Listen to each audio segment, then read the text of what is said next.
വിവിധ രീതിയിലുള്ള culture methods അല്ലെങ്കിൽ ഇനോക്കുലേഷൻ മെത്തേഡ്സ് ആണ് ഇന്നത്തെ ക്ലാസ്സിൽ നാം ഡിസ്കസ് ചെയ്യുന്നത്. ഇനോക്കുലേഷൻ കൊണ്ട് അല്ലെങ്കിൽ കൾച്ചർ കൊണ്ടുള്ള ഉപയോഗങ്ങൾ എന്താണെന്ന് നമുക്ക് ആദ്യം നോക്കാം. To isolate bacteria in pure cultures from clinical specimens. Clinical specimen എന്നതുകൊണ്ട് ഉദ്ദേശിക്കുന്നത് ലബോറട്ടറിയിൽ എത്തുന്ന സാമ്പിളുകളാണ്. ആ സാമ്പിളുകൾ പ്രധാനമായിട്ടും രോഗിയിൽ നിന്ന് കളക്ട് ചെയ്യുന്ന സാമ്പിളുകളാണ് നാം ഉദ്ദേശിക്കുന്നത് ക്ലിനിക്കൽ സ്പെസിമെൻസ് എന്നതുകൊണ്ട്. അത് ബ്ലഡ് ആയിരിക്കാം, sputum, urine, stool, body fluids, pus, അങ്ങനെ പല രീതിയിലുള്ള സാമ്പിളുകളുണ്ട്. ആ സാമ്പിളുകളിൽ നിന്നും ബാക്ടീരിയയെ ഐസൊലേറ്റ് ചെയ്യുക അഥവാ വേർതിരിക്കുക എന്നുള്ളതാണ് ഒരു പ്രധാനപ്പെട്ട ഉപയോഗം കൾച്ചറിന്റെ. അപ്പൊ വേർതിരിക്കണമെങ്കിൽ നമുക്കറിയാം ഒന്നിൽ കൂടുതൽ ബാക്ടീരിയ ഉണ്ടെങ്കിലാണ് വേർതിരിക്കേണ്ടതായിട്ട് വരിക. ചില സ്പെസിമെനിൽ പ്രധാനമായിട്ടും സ്പ്യൂട്ടം അല്ലെങ്കിൽ സ്റ്റൂൾ സാമ്പിളിൽ പല രീതിയിലുള്ള ബാക്ടീരിയ ഉണ്ടാകും. അപ്പൊ ആ ബാക്ടീരിയയിൽ നിന്നും നമുക്ക് ആവശ്യമുള്ളത് വേർതിരിച്ചെടുക്കുക എന്നുള്ളത് കൾച്ചറിന്റെ അല്ലെങ്കിൽ ഇനോക്കുലേഷന്റെ ഒരു ഉപയോഗമാണ്. ടു ഡെമോൺസ്ട്രേറ്റ് ദെയർ പ്രോപ്പർട്ടീസ്, അങ്ങനെ ഐസൊലേറ്റ് ചെയ്യുന്ന ബാക്ടീരിയയുടെ പ്രോപ്പർട്ടി ഡെമോൺസ്ട്രേറ്റ് ചെയ്യുക. പ്രോപ്പർട്ടീസ് എന്ന് പറയുമ്പോൾ അതിന്റെ മോർഫോളജി, അതുപോലെ കൾച്ചറൽ ക്യാരക്ടേഴ്സ്, അതെല്ലാം ഡെമോൺസ്ട്രേറ്റ് ചെയ്യാൻ വേണ്ടിയിട്ട് കൾച്ചർ സഹായിക്കുന്നു. To obtain sufficient growth for preparation of antigens for other test. മറ്റു ചില ടെസ്റ്റുകൾക്ക് വേണ്ടിയിട്ട് ബാക്ടീരിയൽ ആന്റിജൻസ് നമുക്ക് ആവശ്യമായിട്ട് വരാം. അത് ഡയഗ്നോസിസിനാണെങ്കിലും അതല്ലെങ്കിൽ ആന്റിബോഡി പ്രിപ്പറേഷനോ വാക്സിൻ പ്രിപ്പറേഷനോ ഒക്കെ ആവശ്യമായിട്ട് വരുന്ന സഫീഷ്യന്റ് ആയിട്ടുള്ള ഗ്രോത്തിന് വേണ്ടിയിട്ട്, ആവശ്യത്തിനുള്ള ഗ്രോത്തിന് വേണ്ടിയിട്ട് കൾച്ചർ നാം യൂസ് ചെയ്യുന്നു. To determine sensitivity to antibiotics. Antibiotic എന്താണെന്ന് നമുക്കറിയാം. ബാക്ടീരിയയെ നശിപ്പിക്കുന്ന ഡ്രഗുകളെയാണ് നാം ആന്റിബയോട്ടിക്കുകൾ എന്ന് പറയുന്നത്. എല്ലാ ആന്റിബയോട്ടിക്കുകളും എല്ലാ ബാക്ടീരിയകളെയും നശിപ്പിക്കാറില്ല. അപ്പൊ ഏത് ആന്റിബയോട്ടിക് ആണ് ഒരു പ്രത്യേക ബാക്ടീരിയക്കെതിരെ ആക്റ്റീവ് ആയിട്ടുള്ളത് എന്ന് അറിയാൻ വേണ്ടി ചെയ്യുന്ന ടെസ്റ്റുകളെയാണ് നാം ആന്റിബയോട്ടിക് സെൻസിറ്റിവിറ്റി ടെസ്റ്റുകൾ എന്ന് പറയുക. അത് ചെയ്യണമെന്നുണ്ടെങ്കിലും ബാക്ടീരിയൽ കൾച്ചർ നമുക്ക് ആവശ്യമുണ്ട്. To estimate viable count. Viable count എന്ന് പറഞ്ഞാൽ ജീവനുള്ള ബാക്ടീരിയയുടെ എണ്ണം. 1, 2, 3 ബാക്ടീരിയ മാത്രമേ ഉള്ളൂ എന്നുണ്ടെങ്കിൽ അതൊരിക്കലും രോഗകാരണമാകണമെന്നില്ല. പ്രത്യേകിച്ച് യൂറിൻ കൾച്ചർ ഒക്കെ ചെയ്യുമ്പോൾ ഒരു നിശ്ചിത എണ്ണത്തിൽ കൂടുതൽ ബാക്ടീരിയ ഉണ്ടെങ്കിൽ മാത്രമേ അതിനെ നാം റെലവന്റ് ആയിട്ട് പരിഗണിക്കുന്നുള്ളൂ. അങ്ങനെയുള്ള ആവശ്യങ്ങൾക്കും നാം കൾച്ചർ ഉപയോഗിക്കുന്നു. അതായത് ജീവനുള്ള ബാക്ടീരിയയുടെ എണ്ണം എടുക്കാൻ വേണ്ടി, വയബിൾ കൗണ്ടിന് വേണ്ടിയിട്ട് കൾച്ചർ ഉപയോഗിക്കുന്നു. Maintain stock culture. Stock culture എന്ന് പറഞ്ഞാൽ ഒരു പ്രത്യേക ബാക്ടീരിയയെ നാം ഐസൊലേറ്റ് ചെയ്ത് ഐഡന്റിഫൈ ചെയ്ത് കഴിഞ്ഞാൽ അതിനെ ഭാവിയിലേക്കുള്ള ആവശ്യത്തിന് വേണ്ടിയിട്ട് നാം അതിനെ മെയിൻറ്റെയിൻ ചെയ്യുന്നു. കുറെ അധികം കാലഘട്ടത്തിലേക്ക് സൂക്ഷിച്ചു വെക്കുന്നതിനെയാണ് നാം സ്റ്റോക്ക് കൾച്ചർ എന്ന് പറയുന്നത്. സ്റ്റോക്ക് കൾച്ചർ പർപ്പസിനും കൾച്ചർ ടെക്നിക്സ് ആണ് നാം ഉപയോഗിക്കുക. വ്യത്യസ്തങ്ങളായ കൾച്ചർ അല്ലെങ്കിൽ ഇനോക്കുലേഷൻ മെത്തേഡ്സ് ഏതൊക്കെയാണെന്ന് നമുക്ക് നോക്കാം. Streak culture, lawn culture, stroke culture, stamp culture, pour plate method, liquid culture, anaerobic culture methods. ഇവയെല്ലാമാണ് വ്യത്യസ്തമായിട്ടുള്ള കൾച്ചർ അല്ലെങ്കിൽ inoculation methods. Streak culture. It is used for the isolation of bacteria in pure culture from clinical specimens. ഒരു കൂട്ടം ബാക്ടീരിയയിൽ നിന്ന് ഒരു bacteria isolate ചെയ്യാൻ വേണ്ടിയിട്ട്. ഇപ്പൊ മുമ്പ് സൂചിപ്പിച്ചു ക്ലിനിക്കൽ സ്പെസിമെനിൽ ഒന്നിൽ കൂടുതൽ ബാക്ടീരിയ ഉണ്ടാകാം. അപ്പോൾ അതിനെ ഐസൊലേറ്റ് ചെയ്യാൻ വേണ്ടിയിട്ടാണ് സ്ട്രീക്ക് കൾച്ചർ സാധാരണ ഉപയോഗിക്കുന്നത്. സ്ട്രീക്ക് കൾച്ചറിന് വേണ്ടിയിട്ട് platinum wire or nichrome wire is used. Bacterial wire loop നാം മുമ്പ് കണ്ടതാണ്. അപ്പൊ വയർ ലൂപ്പിൽ പ്ലാറ്റിനം അല്ലെങ്കിൽ നിക്രോം വയർ ലൂപ്പ് ഉപയോഗിച്ചിട്ടാണ് നാം സ്ട്രീക്ക് ചെയ്യുന്നത്. സ്ട്രീക്കിന്റെ പ്രൊസീജിയർ നോക്കുക. One loop full of specimen is transferred on to the surface of well dried plate. Culture plate preparation നാം പഠിച്ചതാണ്. അങ്ങനെ പ്രിപ്പയർ ചെയ്ത, സ്റ്റെറിലൈസ് ചെയ്ത, ഡ്രൈ ചെയ്ത ഒരു പ്ലേറ്റ് എടുക്കുന്നു. ആ പ്ലേറ്റിലേക്ക് ഒരു ലൂപ്പ് ഫുൾ ഓഫ് സ്പെസിമെൻ, ഒരു വയർ ലൂപ്പിൽ ഉൾക്കൊള്ളാൻ പറ്റുന്ന രീതിയിലുള്ള സ്പെസിമെൻ ട്രാൻസ്ഫർ ചെയ്യുന്നു. Spread over A small area at the periphery. ഒരു കുറഞ്ഞ ഒരു ഏരിയയിലേക്ക് സർക്കുലർ ആയിട്ട് നാം അതിനെ സ്പ്രെഡ് ചെയ്യുന്നു. അതിനെ നാം പ്രൈമറി ഇനോക്കുലം എന്ന് പറയുന്നു. സ്പെസിമെൻ ആദ്യമായി ട്രാൻസ്ഫർ ചെയ്ത് ഒരു നിശ്ചിത ഏരിയയിലേക്ക് സ്പ്രെഡ് ചെയ്യുമ്പോൾ അതിനെ നാം പ്രൈമറി ഇനോക്കുലം എന്ന് പറയുന്നു. The inoculum is then distributed thinly over the plate by streaking it with a loop in a series of parallel lines in the different segments of the plate. ആ പ്ലേറ്റിന്റെ പല ഭാഗത്തേക്ക് primary ഇനോക്കുലത്തിൽ നിന്നും പല ഭാഗത്തേക്ക് നാം ലൂപ്പ് ഉപയോഗിച്ച് സ്ട്രീക്ക് ചെയ്യുന്നു. ഇങ്ങനെ ലൈനുകൾ വരയ്ക്കുന്നു. അതിനാണ് നമ്മൾ സ്ട്രീക്കിംഗ് എന്ന് പറയുക. ലൈനുകൾ വരയ്ക്കുന്നു, പാരലൽ ആയിട്ടുള്ള ലൈനുകൾ വരയ്ക്കുന്നു. Sterilise loop after each set of streak. ഇപ്പൊ പ്രൈമറി ഇനോക്കുലത്തിൽ നിന്ന് ഒരു സെറ്റ് നമ്മൾ സ്ട്രീക്ക് ചെയ്തതിനു ശേഷം ഈ ലൂപ്പ് സ്റ്റെറിലൈസ് ചെയ്യുന്നു, വീണ്ടും അടുത്ത സെറ്റ് സ്ട്രീക്ക് ചെയ്യുന്നു, വീണ്ടും അടുത്ത സെറ്റ് സ്ട്രീക്ക് ചെയ്യുന്നു. ഓരോ സെറ്റിനിടയിലും ഈ ലൂപ്പിനെ സ്റ്റെറിലൈസ് ചെയ്യുക. On incubation, separate colonies are obtained over the series of streaks. Incubate ചെയ്ത് കഴിഞ്ഞാൽ സെപ്പറേറ്റ് കോളനീസ് നമുക്ക് ലഭ്യമാകുന്നു. ഈ ചിത്രം നോക്കുക. ഇപ്പൊ ഇത് പ്രൈമറി സെറ്റ് ഓഫ് സ്ട്രീക്ക്, നമ്മളിങ്ങനെ പ്രൈമറി സെറ്റ് ഓഫ് സ്ട്രീക്ക് ചെയ്തു, അതിനുശേഷം ലൂപ്പ് സ്റ്റെറിലൈസ് ചെയ്യുന്നു, പിന്നെ സെക്കൻഡറി സെറ്റ് ഓഫ് സ്ട്രീക്ക് നമ്മൾ ഇങ്ങനെ ചെയ്യുന്നു, വീണ്ടും നമ്മൾ ലൂപ്പ് സ്റ്റെറിലൈസ് ചെയ്യുന്നു, ടെർഷറി സെറ്റ് ഓഫ് സ്ട്രീക്ക് ചെയ്യുന്നു. അപ്പൊ മനസ്സിലാക്കുക, ഈ സ്ഥലത്ത് ഒരുവിധമുള്ള എല്ലാ ഭാഗത്തും ബാക്ടീരിയ വളർന്നിട്ടുണ്ടാവും. കാരണം ഈ പ്രൈമറി ഇനോക്കുലത്തിൽ നമ്മൾ ഇങ്ങനെ സ്ട്രീക്ക് ചെയ്യുന്നു. വീണ്ടും സ്റ്റെറിലൈസ് ചെയ്ത് കഴിഞ്ഞിട്ട് ഈ ഭാഗത്ത് മാത്രം ടച്ച് ചെയ്തിട്ട് ഒരൊറ്റ ലൈൻ മാത്രം ടച്ച് ചെയ്യുന്നുള്ളൂ. അങ്ങനെ ടച്ച് ചെയ്യുമ്പോഴത്തേക്ക് ഈ ഭാഗത്തുള്ള ബാക്ടീരിയ മാത്രമാണ് ഇങ്ങോട്ട് സ്പ്രെഡ് ചെയ്യുക. അപ്പോൾ ഏകദേശം ഈ എൻഡിൽ എത്തുമ്പോഴത്തേക്കും ബാക്ടീരിയ സെപ്പറേറ്റ് കോളനി ഒക്കെ ആയിട്ട് മാറിയിട്ടുണ്ടാവും. വീണ്ടും ഇവിടെ നമ്മൾ ഈ സ്റ്റെറിലൈസ് ചെയ്തതിനു ശേഷം ഒരു ഒറ്റ ലൈൻ മാത്രം കട്ട് ചെയ്ത് പോകും. ഇങ്ങനെ പോകുമ്പോഴത്തേക്കും ഈ ഭാഗത്തേക്ക് എത്തുമ്പോഴത്തേക്കും ബാക്ടീരിയ നല്ല രീതിയിൽ ഐസൊലേറ്റഡ് കോളനി ആയിട്ട് മാറിയിട്ടുണ്ടാവും. ഈ ചിത്രം നമ്മൾ നോക്കുക. ഈ ചിത്രം നോക്കിയാൽ നമുക്കറിയാൻ പറ്റും. ഇതാണ് ഞാൻ പറഞ്ഞ പ്രൈമറി ഇനോക്കുലം എന്ന് പറഞ്ഞത്. നിങ്ങൾ ശ്രദ്ധിച്ചു കാണുമെന്ന് പ്രതീക്ഷിക്കുന്നു. ആ പ്രൈമറി ഇനോക്കുലം ഇതാണ്. ഈ പ്രൈമറി ഇനോക്കുലത്തിൽ നിന്ന് നാം ഇങ്ങനെ പാരലൽ ലൈൻസ് സ്ട്രീക്ക് ചെയ്യും. പ്രൈമറി സ്ട്രീക്ക് എന്ന് പറഞ്ഞാൽ ഇങ്ങനെ വയർ ലൂപ്പ് ഉപയോഗിച്ച് ഇങ്ങനെ സ്ട്രീക്ക് ചെയ്യുന്നു. അതിനുശേഷം സ്റ്റെറിലൈസ് ചെയ്യുക. സ്റ്റെറിലൈസ് ചെയ്തതിനു ശേഷം സെക്കൻഡറി സ്ട്രീക്കുകൾ പ്രകാരം സെക്കൻഡറി സ്ട്രീക്കുകൾ വീണ്ടും സ്റ്റെറിലൈസ് ചെയ്യുന്നു. അതിനുശേഷം ടെർഷറി സ്ട്രീക്കുകൾ, അതിനുശേഷം വീണ്ടും സ്റ്റെറിലൈസ് ചെയ്തിട്ട് ക്വാർട്ടർണറി സ്ട്രീക്കുകൾ. അപ്പോൾ ഈ അവസാനം ആകുമ്പോഴത്തേക്കും ഈ ബാക്ടീരിയ സെപ്പറേറ്റ് കോളനി ആയിട്ട് നമുക്ക് ഐസൊലേറ്റ് ചെയ്യാനായിട്ട് സാധിക്കുന്നു. ഇപ്പൊ സ്ട്രീക്ക് ചെയ്യുമ്പോൾ ആക്ച്വലി ഈ എല്ലാ ലൈനുകളും, ഈ സെക്കൻഡറി സ്ട്രീക്ക് എല്ലാ ലൈനുകളും ഇത് ടച്ച് ചെയ്യേണ്ടതില്ല. ഒന്നോ രണ്ടോ ലൈനുകൾ മാത്രം ഇത് ടച്ച് ചെയ്താൽ മതി. ബാക്കിയുള്ള ലൈനുകൾ ടച്ച് ചെയ്യാതിരിക്കുന്നതാണ് നല്ലത്. കാരണം ടച്ച് ചെയ്ത് കഴിഞ്ഞാൽ ഈ ഭാഗത്ത് ബാക്ടീരിയ സെപ്പറേറ്റ് ആവാനുള്ള സാധ്യത കുറയും. കാരണം എല്ലാ ഭാഗവും ടച്ച് ചെയ്ത് കഴിയുമ്പോൾ അവിടെയുള്ള ബാക്ടീരിയ കൂടി നമ്മൾ ഇങ്ങോട്ട് വലിച്ചു നീട്ടുകയാണ് ചെയ്യുക. അപ്പൊ ഇവിടെയും നമ്മൾ ഈ ടെർഷറി സ്ട്രീക്കിലും സ്റ്റെറിലൈസേഷൻ ഓരോന്നിനും ഓരോ സെറ്റിന് ശേഷം സ്റ്റെറിലൈസ് ചെയ്യുന്നുണ്ട്. പ്രൈമറി ചെയ്തതിനു ശേഷം സ്റ്റെറിലൈസ് ചെയ്യുന്നു, സെക്കൻഡറി ചെയ്തതിനു ശേഷം ലൂപ്പ് സ്റ്റെറിലൈസ് ചെയ്യുന്നു, ടെർഷറി ചെയ്തതിനു ശേഷം സ്റ്റെറിലൈസ് ചെയ്യുന്നു. എന്നിരുന്നാൽ തന്നെയും ഈ എല്ലാ ലൈനും ടച്ച് ചെയ്യാതെ ഒന്നോ രണ്ടോ ലൈൻ മാത്രം ക്രോസ് ചെയ്ത് സ്ട്രീക്ക് ചെയ്യുന്നതാണ് കൂടുതൽ അഭികാമ്യം. അപ്പൊ ഇങ്ങനെ സ്ട്രീക്ക് ചെയ്ത് കഴിയുമ്പോൾ നമുക്കറിയാം ഈ ഭാഗത്ത് ബാക്ടീരിയ എല്ലാം കൂടി നിറഞ്ഞു വളരുന്നു. അങ്ങോട്ടാകുമ്പോഴത്തേക്കും കുറച്ചുകൂടി സെപ്പറേറ്റ് ആവുന്നു. ഈ ഭാഗത്താകുമ്പോഴത്തേക്കും ഓരോ ബാക്ടീരിയ സെപ്പറേറ്റ് കോളനി ആയിട്ട് നമുക്ക് കാണാൻ പറ്റും. അപ്പൊ ഈ ഇത്രയും വലിപ്പത്തിൽ ബാക്ടീരിയ കാണുന്ന ഒരു ബാക്ടീരിയ അല്ല, നമ്മളിങ്ങനെ സ്ട്രീക്ക് ചെയ്ത് കഴിയുമ്പോൾ എത്തിയ ബാക്ടീരിയ ഒരു കോളനി ആയിട്ട് വളർന്ന് സെപ്പറേറ്റ് കോളനി ആയിട്ട് വളർന്ന് കാണുന്നതാണ്. ബാക്ടീരിയയുടെ ഗ്രോത്ത് നമ്മൾ മുമ്പ് പഠിച്ചതാണ്. ഓരോ എത്ര മിനിറ്റ് കൊണ്ടാണ് ബാക്ടീരിയ മൾട്ടിപ്ലൈ ചെയ്യുന്നതൊക്കെ നമ്മൾ കൃത്യമായിട്ട് മനസ്സിലാക്കിയതാണ്. അപ്പൊ നമ്മൾ ഈ പ്ലേറ്റ് ഇൻക്യുബേറ്റ് ചെയ്ത് കഴിയുമ്പോഴത്തേക്കും ഓവർനൈറ്റ്, ഇപ്പൊ വൈകുന്നേരം ചെയ്ത പ്ലേറ്റ് രാവിലെ വരെ ഇൻക്യുബേറ്റ് ചെയ്യുമ്പോഴേക്കും ഒരു ബാക്ടീരിയ സെപ്പറേറ്റ് ആയിട്ട് വന്ന ബാക്ടീരിയ വളർന്ന് ലക്ഷക്കണക്കിന് ബാക്ടീരിയ ഉള്ള സെപ്പറേറ്റ് കോളനികളായിട്ട് മാറിയിട്ടുണ്ടാവും. അപ്പൊ ഓരോ കോളനിയും ഓരോ ബാക്ടീരിയ ആണ് പ്രൊഡ്യൂസ് ചെയ്യുക, അത് മനസ്സിലാക്കുക. ഇവിടെ സെപ്പറേറ്റ് ആവാത്തതിന്റെ കാരണം പ്രൈമറി ഇനോക്കുലത്തിൽ ഒരുപാട് ബാക്ടീരിയ ഉണ്ടാവും. പിന്നെ നമ്മൾ സ്ട്രീക്ക് ചെയ്യുന്നതിനനുസരിച്ച് സെപ്പറേറ്റ് ഓരോന്ന് മാറി ഈ ഭാഗത്തുമ്പോഴേക്കുമാണ് അത് പൂർണ്ണമായിട്ടും ഐസൊലേറ്റഡ് ആയിട്ട് മാറുന്നത്. അടുത്തത് ലോൺ കൾച്ചർ. ലോൺ അല്ലെങ്കിൽ കാർപ്പറ്റ് അല്ലെങ്കിൽ ലോൺ, നമുക്കറിയാം ലോൺ പുൽത്തകിടി പോലെ എല്ലാ ഭാഗത്തും ഒരു കൾച്ചർ പ്ലേറ്റിന്റെ മൊത്തം എല്ലാ സ്ഥലത്തും സ്പ്രെഡ് ചെയ്ത കൾച്ചറിനെയാണ് നാം ലോൺ കൾച്ചർ എന്ന് പറയുന്നത്. Provide uniform surface growth of bacteria. ഒരു കൾച്ചർ പ്ലേറ്റിന്റെ എല്ലാ ഭാഗത്തും ബാക്ടീരിയ ഒരേപോലെ വളരുന്നു. അതിന്റെ ഉപയോഗം one is for bacteriophage typing. ബാക്ടീരിയയുടെ ടൈപ്പിംഗ്, ബാക്ടീരിയ ഏത് സ്ട്രെയിൻ ആണ് ഏത് ടൈപ്പ് ആണെന്ന് മനസ്സിലാക്കാൻ വേണ്ടിയിട്ടുള്ള ബാക്ടീരിയോഫേജ് ടൈപ്പിംഗിന് ഉപയോഗിക്കാം. ആന്റിബയോട്ടിക് സെൻസിറ്റിവിറ്റി ടെസ്റ്റ് ഞാൻ മുമ്പ് സൂചിപ്പിച്ചിരുന്നു. ഏത് ആന്റിബയോട്ടിക് ഉപയോഗിച്ചാണ് ഈ ബാക്ടീരിയയെ നമുക്ക് നശിപ്പിക്കാൻ പറ്റുന്നത് എന്നുള്ള ആ ടെസ്റ്റ് ആണ് ആന്റിബയോട്ടിക് സെൻസിറ്റിവിറ്റി ടെസ്റ്റ് എന്ന് പറയുന്നത്. അതിനു വേണ്ടിയിട്ടും നമുക്ക് ലോൺ കൾച്ചർ ഉപയോഗിക്കാനായിട്ട് സാധിക്കുന്നു.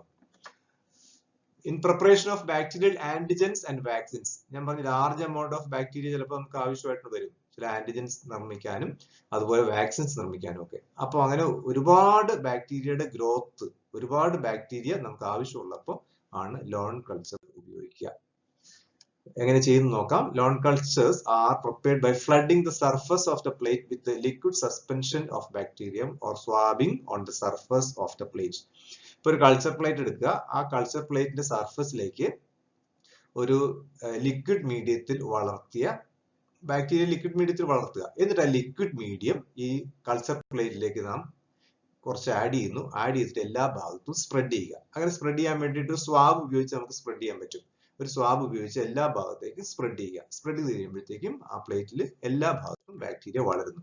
ഇവിടെ നോക്കുക, ബാക്ടീരിയ കംപ്ലീറ്റ് പ്ലേറ്റിൽ വളർന്നിട്ടുണ്ട്. അപ്പൊ അത് നമ്മൾ പ്ലേറ്റ് എടുക്കുന്നു. ആ പ്ലേറ്റിലേക്ക് ഒരു ലിക്വിഡ് മീഡിയത്തിൽ വളർത്തിയ ആ ലിക്വിഡ് മീഡിയം ആഡ് ചെയ്യുന്നു. എന്നിട്ട് സ്വാബ് ഉപയോഗിച്ച് എല്ലാ ഭാഗത്തും ഇങ്ങനെ സ്പ്രെഡ് ചെയ്യും. കംപ്ലീറ്റ് സ്പ്രെഡ് ചെയ്യും.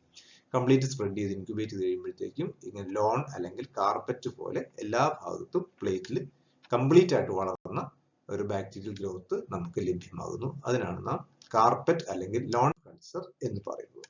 അടുത്ത സ്ട്രോ കൾച്ചർ ആണ്. It is made in tubes containing agar slopes or slant. It is used to provide pure growth of bacteria for slide agglutination and other diagnostic tests. Certain biochemical test example TSI citrate utilization to maintain stock culture. വളരെ simple ആണ്. Test ട്യൂബിൽ എടുത്ത മീഡിയത്തിൽ, test ട്യൂബിൽ നമ്മൾ slant ആയിട്ട് ചെരിഞ്ഞ surface ഉള്ള അതായത് ടെസ്റ്റ് ട്യൂബിനുള്ളിൽ സോളിഡ് മീഡിയം ചെരിച്ചു വെച്ച് നമ്മൾ അതിനെ സെറ്റ് ചെയ്യുന്നു. അപ്പൊ ഒരു ചെരിവാണ്, ഒരു സ്ലാൻഡ് ആണ് ഉണ്ടാകുക. ആ സ്ലാൻഡിൽ ചെയ്യുന്ന കൾച്ചറിനാണ് നാം, ആ ചെരിവിൽ ചെയ്യുന്ന കൾച്ചറിനെയാണ് നാം സ്ട്രോ കൾച്ചർ എന്ന് പറയുന്നത്. അത് പ്രധാനമായിട്ട് നാം ഉപയോഗിക്കുന്ന അഗ്ലൂട്ടിനേഷൻ ടെസ്റ്റ് ഒക്കെ ചെയ്യാൻ വേണ്ടിയിട്ട് പ്യുവർ ബാക്ടീരിയൽ സ്ട്രെയിൻ ഉണ്ടാക്കിയെടുക്കാൻ വേണ്ടി. രണ്ടാമത് ചില ബയോകെമിക്കൽ ടെസ്റ്റുകൾ, ബാക്ടീരിയയെ ഐഡന്റിഫൈ ചെയ്യാൻ വേണ്ടിയിട്ട് അതിന്റെ പല പ്രോപ്പർട്ടീസ് നോക്കും. അപ്പൊ അതിലൊരു പ്രോപ്പർട്ടിയാണ് ബയോകെമിക്കൽ പ്രോപ്പർട്ടി. അങ്ങനെ ബയോകെമിക്കൽ ടെസ്റ്റുകൾ ചെയ്യാൻ വേണ്ടിയിട്ട് നാം സ്ട്രോ കൾച്ചർ ഉപയോഗിക്കും. പ്രധാനമായിട്ട് TSI test, triple sugar iron agar, TSI എന്ന് പറയുന്ന ഒരു ടെസ്റ്റ് ഉണ്ട്, triple sugar iron test. Citrate utilization test, ബാക്ടീരിയക്ക് സിട്രേറ്റിനെ ഉപയോഗിക്കാനുള്ള കഴിവ്, അതൊക്കെ ടെസ്റ്റ് ചെയ്യാൻ വേണ്ടിയിട്ട് സ്ട്രോ കൾച്ചർ ആണ് നാം ഉപയോഗിക്കുക. ടു മെയിൻറ്റെയിൻ സ്റ്റോ കൾച്ചർ, ഞാൻ മുമ്പ് സൂചിപ്പിച്ചിരുന്നു, ബാക്ടീരിയ നമുക്ക് ഫ്യൂച്ചറിൽ പല ടെസ്റ്റുകൾക്കും അല്ലെങ്കിൽ റിസർച്ചിനോ ഒക്കെ ആവശ്യമുണ്ടെങ്കിൽ അതിന്റെ കൾച്ചറിനെ എങ്ങനെ മെയിൻറ്റെയിൻ ചെയ്യണം, അങ്ങനെ മെയിൻറ്റെയിൻ ചെയ്യുന്നതിനെയാണ് നാം സ്റ്റോ കൾച്ചർ എന്ന് പറയുന്നത്. അതിനു വേണ്ടിയിട്ട് സ്ട്രോക്ക് കൾച്ചർ ഉപയോഗിക്കുന്നുണ്ട്. ഇത് ഞാൻ പറഞ്ഞു ചെരിവ് എന്ന് പറഞ്ഞല്ലോ, ഇങ്ങനെ ഈ കൾച്ചർ മീഡിയ ഈ ടെസ്റ്റ് ട്യൂബിൽ സോളിഡ് മീഡിയ ആണ്, ഇങ്ങനെ വെച്ച് സോൾഡിഫൈ ചെയ്യുക. അപ്പൊ ഇതിന്റെ സർഫസ് ഇങ്ങനെ ചെരിഞ്ഞിട്ടാണ് ഉണ്ടാകുക. മനസ്സിലായില്ലേ? സോളിഡ് മീഡിയ ഇതിനുള്ളിൽ സോൾഡിഫൈ ചെയ്യുമ്പോൾ സർഫസ് ചെരിഞ്ഞിട്ടുണ്ടാകും. ഇവിടെ നോക്കിയാൽ അറിയാം, സർഫസ് ചെരിഞ്ഞിട്ടാണ് ഉണ്ടാകുക. ഈ ചെരിഞ്ഞ സർഫസിൽ ഇങ്ങനെ വയർ ലൂപ്പ് ഉപയോഗിച്ച് കൾച്ചർ ചെയ്യുന്നു. ഇതിനെയാണ് നാം സ്ട്രോക്ക് കൾച്ചർ എന്ന് പറയുന്നത്. ചെരിഞ്ഞ സർഫസിൽ ടെസ്റ്റ് ട്യൂബിൽ ചെയ്യുന്ന കൾച്ചറാണ് സ്ട്രോക്ക് കൾച്ചർ. അപ്പൊ അത് അഗ്ലൂട്ടിനേഷന് വേണ്ടിയിട്ട് മറ്റും ബാക്ടീരിയൽ ഗ്രോത്ത് നമുക്ക് ഉണ്ടാക്കാനും അതുപോലെ തന്നെ സ്റ്റോക്ക് കൾച്ചർ മെയിൻറ്റെയിൻ ചെയ്യാൻ വേണ്ടിയിട്ടാണ് സ്ട്രോക്ക് കൾച്ചർ ഉപയോഗിക്കുക. അടുത്ത സ്റ്റാബ് കൾച്ചർ. സ്റ്റാബ് എന്ന് പറഞ്ഞാൽ കുത്തുക എന്നുള്ള അർത്ഥമാണ്. സ്റ്റാബ് കൾച്ചർ ചെയ്യാൻ വേണ്ടിയിട്ട് നാം ഉപയോഗിക്കുന്നത് സ്ട്രെയിറ്റ് വയർ ആണ് ഉപയോഗിക്കുക. വയർ ലൂപ്പ് അല്ല ഉപയോഗിക്കുക, ഒരു സ്ട്രെയിറ്റ് വയർ, ഒരു വയർ ലൂപ്പ്, ആ വയർ ലൂപ്പ് ഹോൾഡറിൽ ഒരു സ്ട്രെയിറ്റ് വയർ ഉപയോഗിച്ച് നാം ഇങ്ങനെ ആദ്യം ആ സ്ട്രെയിറ്റ് വയർ ഉപയോഗിച്ചിട്ട് സ്പെസിമെൻ അതിലേക്ക് എടുക്കുന്നു. എന്നിട്ട് ആ വയർ കൊണ്ട് ഇങ്ങനെ സ്റ്റാബ് ചെയ്യുന്നു, ഇങ്ങനെ കുത്തിയിറക്കുന്നു, ഇങ്ങനെ കുത്തിയിറക്കുന്നു.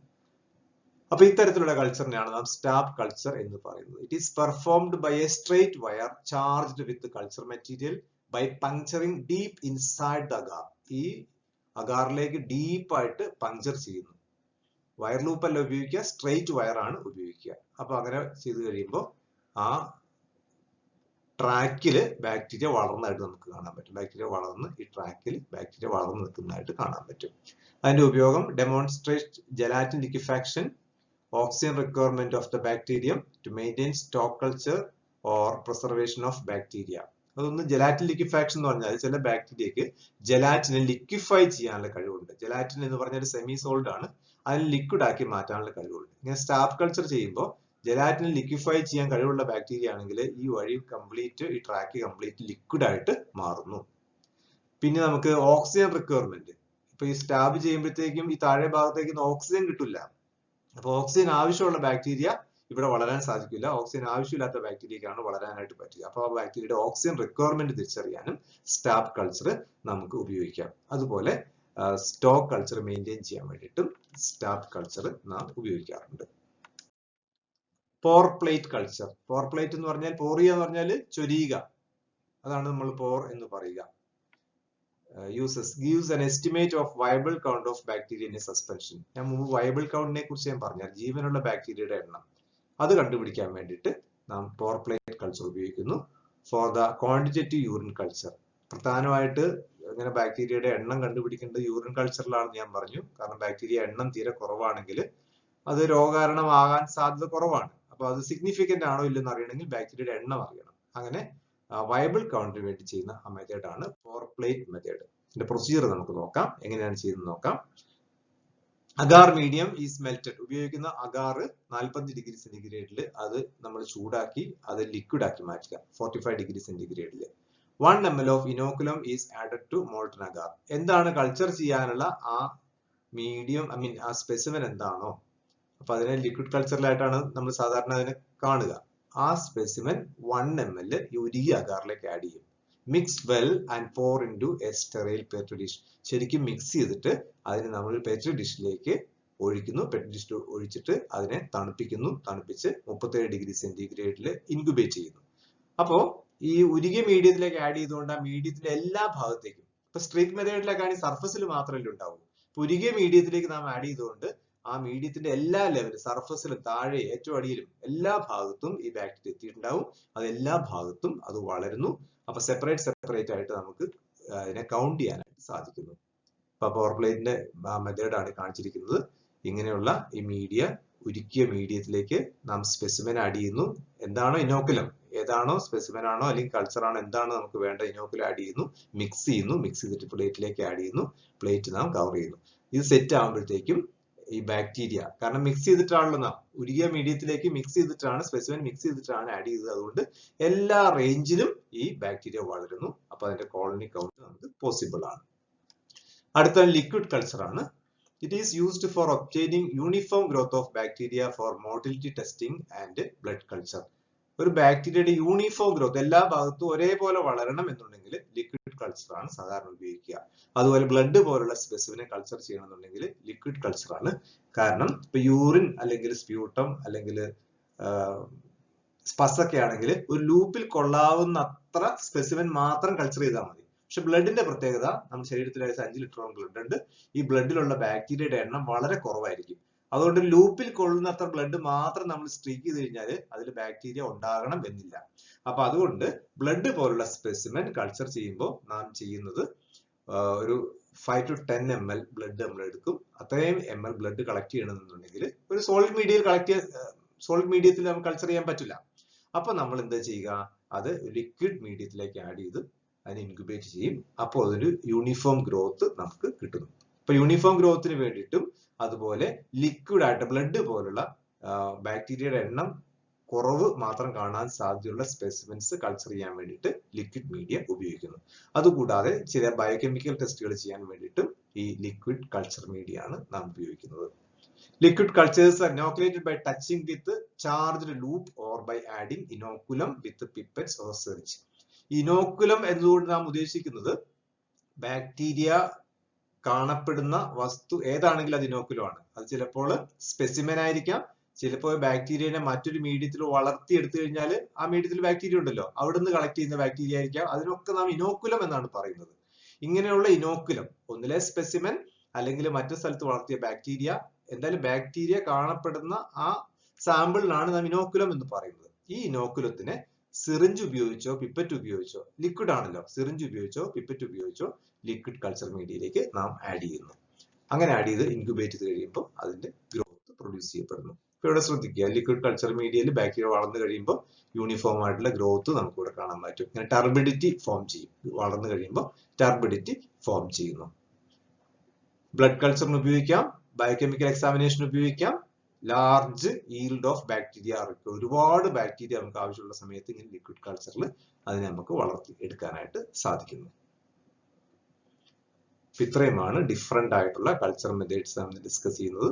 ഇത് കൂടാതെ ഇതിൽ എനറോബിക് കൾച്ചർ മെത്തേഡ് കൂടി ഇൻട്രൊഡ്യൂസ് ചെയ്യേണ്ടതായിട്ടുണ്ട്, നമുക്ക് ഡിസ്കസ് ചെയ്യേണ്ടതായിട്ടുണ്ട്. അടുത്ത ക്ലാസ്സിൽ എനറോബിക് കൾച്ചർ മെത്തേഡ്സ് നാം ഡിസ്കസ്